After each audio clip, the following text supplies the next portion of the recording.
What's up, YouTube? We're back again this week's episode of Three Simple Men Making Their Way Through the Galaxy. You know us, it's Tom, Ryan, and Mike. We're back in the Clone Wars again, and we're watching the Zillo B Strikes Back. Let me just say this. One, we get a bunch of good reminiscence of old one-liners from the movies that we see. And two, the way that ended gave me King Kong vibes.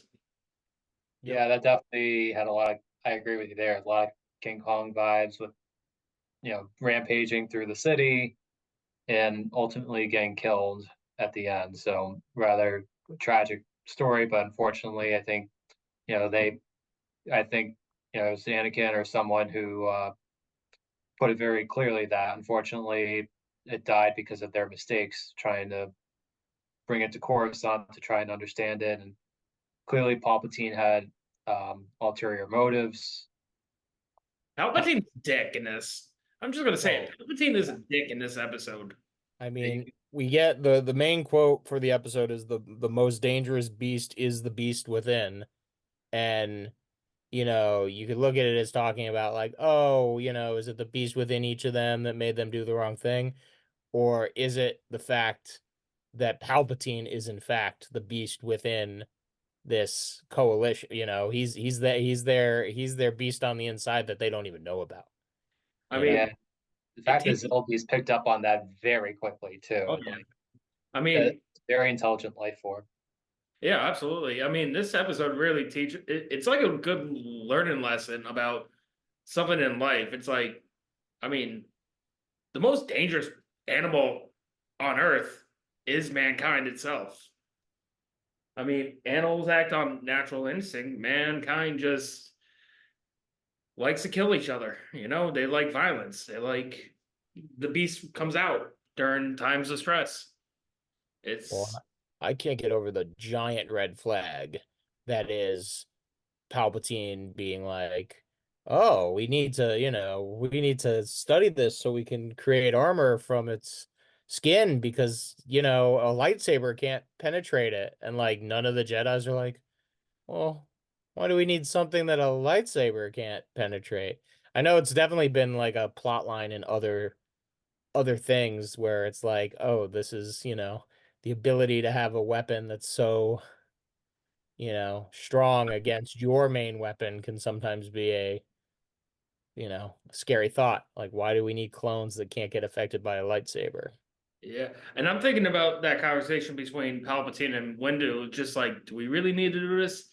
It's like I think of that quote from Pirates of the Caribbean in the Black Flag, Curse of the Black Pearl, where they all start to turn on Barbosa, and it should have been that line. It's like every plan that you thought was going to work, help, is gone, led to disaster. When is it actually going to work out? When? I'm curious because right now the score count is it got a few wins, but it's a it's close wins to say the least. I definitely like Mace Windu in this episode. His kind of just his stoicness is kind of like looking back, like he's almost like questioning things a little bit more. And just the whole time I'm like, man, I want more Mace. Like, Yeah, I know there's been rumors and stuff of uh Samuel L. Jackson saying that he'd reprise the role and all that. I would love that. I know I want Star Wars to break away from this, the Skywalker timeline and give us yeah, more stuff, which they're going to be doing with the Acolyte, but I would love to see more Maze. Mhm. absolutely. Yeah, and I think someone did try to do like a fan video. I forget who the user was, like maybe Star Wars Theory, but like they It had a is. It was Star Wars Theory because he was gonna do. Oh, first of all, shout out to Star Wars Theory because yeah. I love his content. Uh, he also does like his own lightsaber thing now. But yeah, he does a fan made movie. I think I showed you the one, Vader, the first Yeah, episode like one. a two-parter, and it had The like Mace second Windu part's gonna have back, Mace Windu in it and back to Naboo. oh yeah. Um, but yeah, I mean, you would think that if they actually went through with it and got the armor, and Palpatine, he would have found a way to get to the Seppies. So yeah, you probably would have had you got both sides with impenetrable armor. It's going to really be a big stalemate.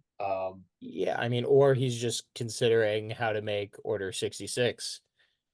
or expedite it. Yeah. Spoilers, but yeah, how to make it more efficient, guarantee that um, you know, that it goes off without a hitch. But yeah, it's very interesting. Um, and what I know we're jumping to the end, but a little chills at the end with that ending line of Palpatine, unfortunately the beast dies, but uh him saying clone it, like, Hmm. you know, uh and fun that we constantly see if currently, and we'll see it a lot more in the other animated series, how Palpatine's real, his how much he relies and looks into cloning and experiments with it, which turns out to be very relevant way down the line, which we won't get to for a very long time. But So far down the yeah, line. but it's interesting that when you watch it all in order, include all Star Wars, including the animated stuff, you get more of a character development on Palpatine that we didn't really get before, especially if you never watched the animated stuff, you you don't get as much for a character like Palpatine.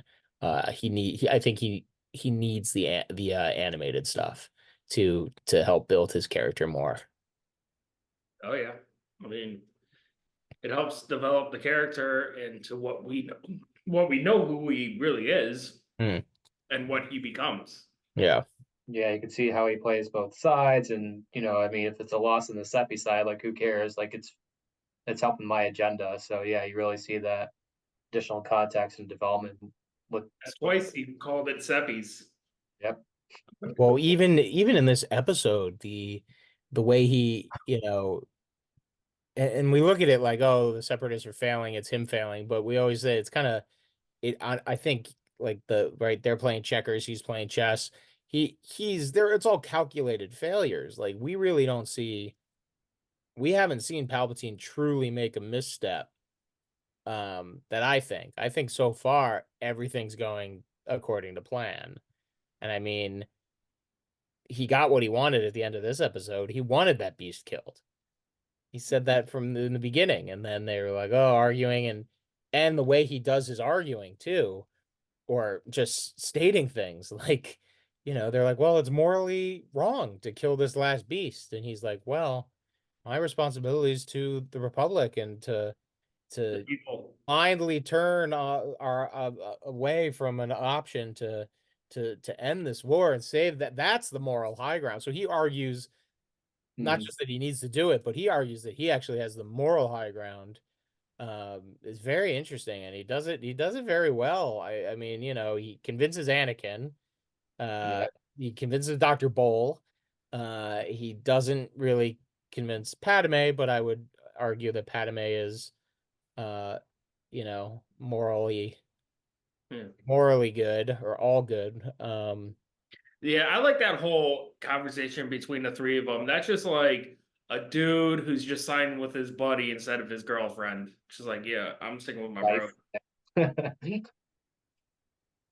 Yeah, yeah. whose Bro, side are you really on hoes. here? Yep. Oh, did anyone catch an introduction to our first appearance of a character that we have yet to meet yet, but she was in the background, and this is her very first appearance chronologically, I believe.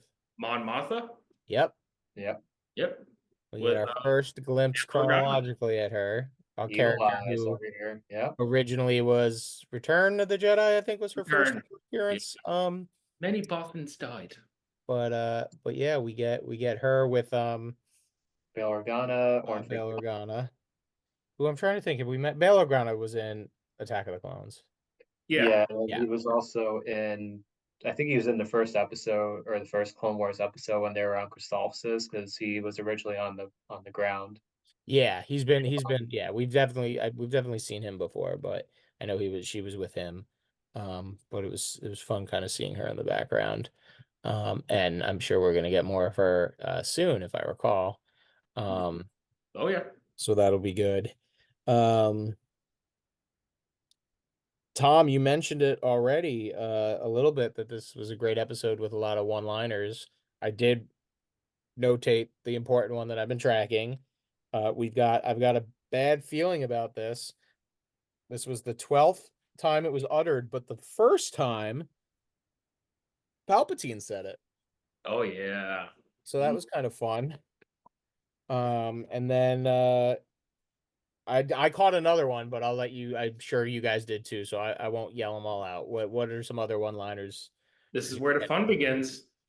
Yep, here's There where it the is. fun begins. Yep. Yeah. And we get C-3PO and R2-D2 back together. Didn't C-3PO say we're doomed? Yeah, I think he did say something. Probably. that And he was, might have said that in like A New Hope during the opening scene. It's just like we're doomed. yeah. If my memory. I definitely heard some of his lines seem very familiar. I just like the fact that R2-D2 uses a suction cup and he holds himself down at the end, and right after C-3PO just lays on top of his back. That to me is the symbolism of like, yeah, R2-D2's always got to carry C-3PO. Yep. Well, Always saving R2-D2. someone. Oh, sorry. Go ahead, Mike. Yeah, he's definitely saving someone's butt. And all the times that he's Yeah, and this one, I'd say was a bad save. He saves Palpatine. Technically putting forth, if it's a butterfly effect situation, R2-D2 just set forth in emotion, a whole lot of bad stuff to happen by saving him. And my question is, I guess I don't know if it's a hot take, but it's more like what do you guys think? Like, what if Palpatine really was about to die? Like, would he reveal himself? I mean, he'd have to, right? Yeah. Like, if all of a sudden he did like some crazy Jedi, I mean, we got Yoda bouncing off this thing, jumping all around the Zillo Beast with his lightsaber out and stuff. But So this is going to Palpatine's be still more of like playing a the feeble what old if. man. So this is really like a what if.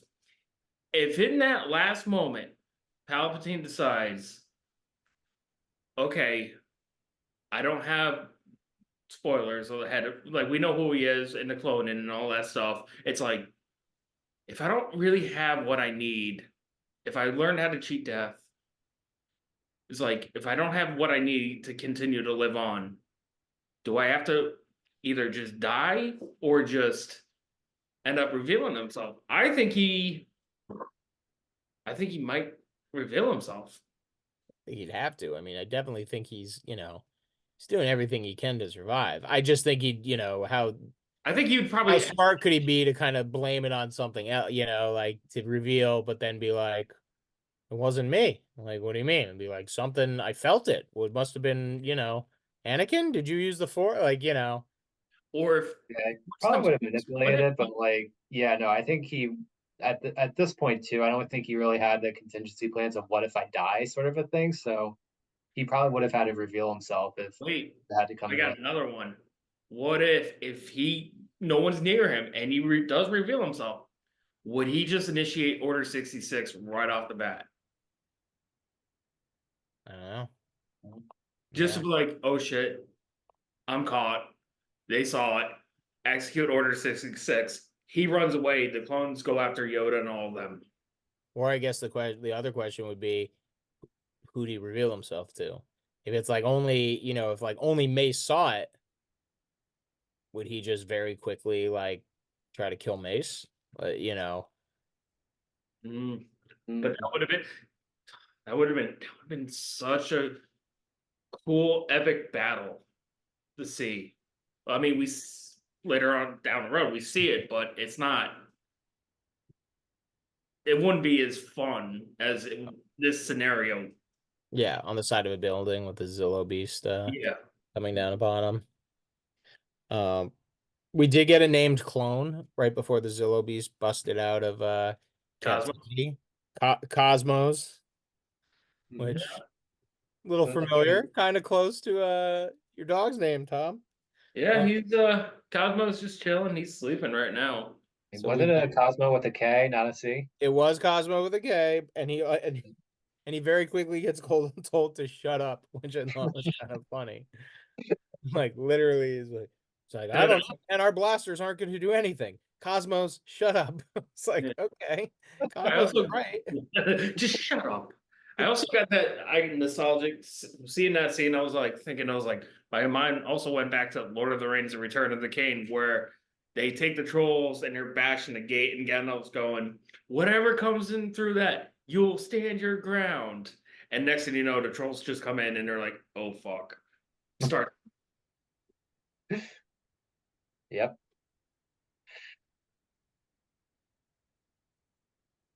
I think that's. I don't know. Anybody got anything else? Any other deep dives, hot takes? Uh, Nope, I've got some lovely advertising, which is Oh, you got hold in front of you. Look at that. He got it. He's got his oh, hands on the blue milk. blue milk. Cheers. Cheers. Oh man. are you Very drinking because vanilla. he Tom's really? got some green milk milk behind Oh, I him. got some green milk now. Okay. Oh, I guess. Oh yeah, green milk, blue milk. Yep. You True guys, milk. I highly recommend this. So All you right. drinking that blue milk local because your grocery store. application to the academy got denied, farm boy? You gotta stay another season with your uncle? I'm moving on. Yeah. But yeah, good stuff right here. Gonna have to get my hands on some of that. Right. Fucking, I'm jealous. Very good. Yeah, very vanilla and blue, of course, but 5 out of 5. Ooh, I'm a deep, I'm a da, I'm a... Yeah. I was blasting that song on my way home to work. Throwback to our Blue Shadow virus episode. Oh yeah. Oh yeah. I had some guy just look at me and goes, oh, like I had my windows down, and then some guy was just like, and I'm dancing to it. I'm like, I'm blue, I'm a deep, I'm a deep, and then some dude's just like, bro, you good? I'm like, fuck, my bad, bro. Like, yeah, man. I'm just jamming. I just got out of work. All right, guys. Mike, take it away. All right, that's a wrap. Thank you, everyone, for joining Three Simple Men making their way through the galaxy. Hit that like, comment, subscribe, and come back next week for some more Clone Wars content. May the Force be with you always. I honestly thought you said galaxy because of the milk.